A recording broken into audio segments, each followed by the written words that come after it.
اچھا جی، اب میں آتا ہوں جی محرم میں دسترخوان وسیع کرنا کیسا ہے.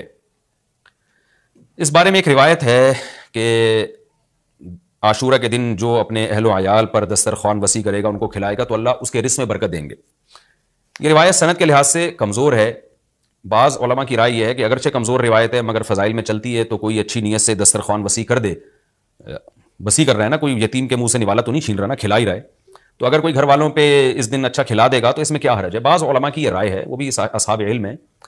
لیکن بندہ ایک کو ہمیشہ سے ایک اشکال رہا ہے کہ جب ایک بالکل بے غبار صحیح حدیث ہمارے سامنے موجود ہے تو اس کے مقابلے میں ایسی کمزور روایت کو ہم کس بیس پہ ترجیح دے سکتے ہیں.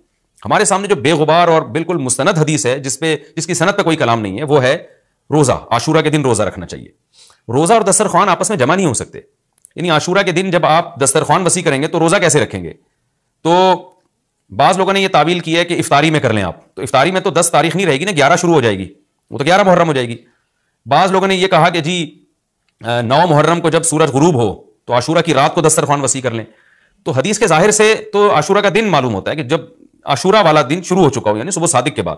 یعنی حدیث میں تکلفات کرنے پڑ رہے ہیں، اس کی تعویلات کرنی پڑ رہی ہیں.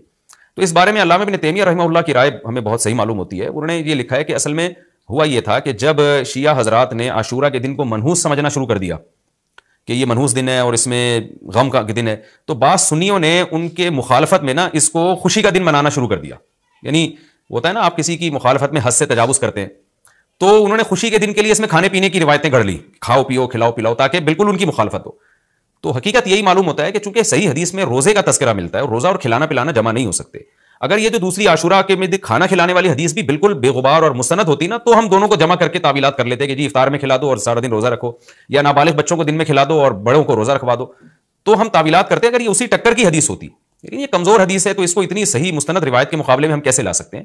تو وہ ابن تیمیہ رحمہ اللہ کی بات کافی معقول معلوم ہوتی ہے کہ بعض شامی لوگوں نے یہ روایت کو گڑھا ہے صرف شیعہ لوگوں کی دشمنی اور مخالفت میں، کہ اس کو خوشی کا دن. تو عاشورہ کا دن تو نہ غم کا دن ہے نہ خوشی کا دن ہے، عبادت کا مقدس دن ضرور ہے، تو برکت کا دن ضرور ہے. تو اس لیے اس میں صحیح بات یہی معلوم ہوتی ہے کہ یہ کھلانا پلانا والا جو روایت ہے یہ ہمیں صحیح معلوم نہیں ہوتی.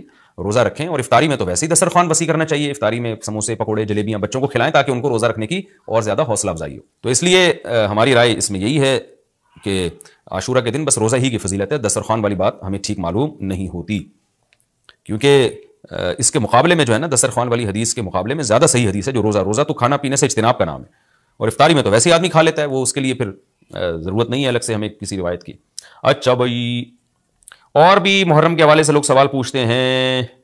کالے کپڑے بھی ہو گئے، اور کیا رہ گیا بھائی؟ حلیم رہ گیا. حلیم محرم میں حلیم بھی بناتے ہیں لوگ، تو بے اصل چیز ہے، بدعت ہے.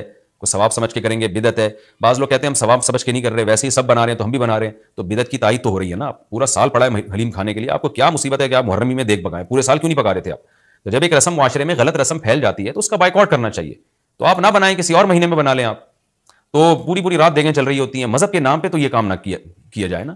اور جو لوگ کہتے ہیں مذہب کے نام پہ نہیں کر رہے، ہم تو ویسے انٹرٹینمنٹ کر رہے ہیں، تو یار کسی اور دن کر لو بھائی. تم پورا سال پڑا ہوا ہے نا، ہم نے کب کہا ہے کہ آپ دیگیں نہ پکائیں؟ آپ پکائیں، پوری رات گھوٹے لگائیں اس میں، کسی اور دن کر لیں آپ. اس لیے اسلام کو بچائیں خرافات سے. اسلام کو ہمارے ذمہ ہے کہ ہم اسلام وہی ہے جو نبی لے کر آئے. الیوم اکملت لکم دینکم واتممت علیکم نعمتی ورضیت لکم الاسلام دینا. اللہ کہتے ہیں آج کے دن میں نے دین مکمل کر دیا. جب یہ آیتیں نبی پہ نازل ہو گئیں تو اس میں حلیم نہیں تھا، محرم کا حلیم. تو دین مکمل ہو چکا، اس کو رہنے دیں آپ. اور پھر وہی ہے کہ جب آپ روزہ رکھیں گے تو حلیم کھائیں گے کس وقت؟ رات کو آپ کھائیں گے، تو رات کو تو ویسے ہی کم کھانا چاہیے. سونے کے لیے اللہ نے رات بنائی ہے، کھانے پینے کے لیے تھوڑی بنائی ہے رات. دن میں آپ نے روزہ رکھنا ہے، تو وہ یہ روزے سے بھی میچ نہیں کر رہا یہ جو حلیم ہے نا. اس لیے اس سے اجتناب کریں، اوائڈ کریں. جو گلی کے لوڑے لپاڑے بنا رہے ہوتے ہیں ان کو محبت سے سمجھا دیں، یار اگلے دن بنا لو. باز آ جائے ٹھیک ہے، نہیں تو پھر نکل لیں آپ پتلی گلی سے، الجھے نہیں لو.